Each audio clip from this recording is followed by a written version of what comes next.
As a claimant, you don't have nearly the rights that you have as an insured. You're totally at the mercy of their goodwill and of their culture. They're just going to repair your vehicle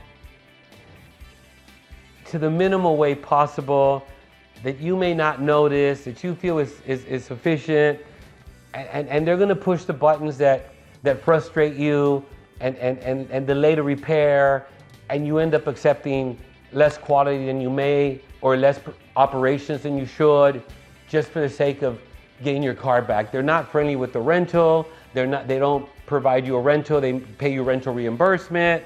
Like, they're hurdles, right? They're hurdles. Now more than ever, who needs more hurdles in their life? You know, life is already full of hurdles, you know, and they're gonna put more. So if you have full coverage and you get hit by someone, I highly, highly recommend that you switch over to your own insurance company.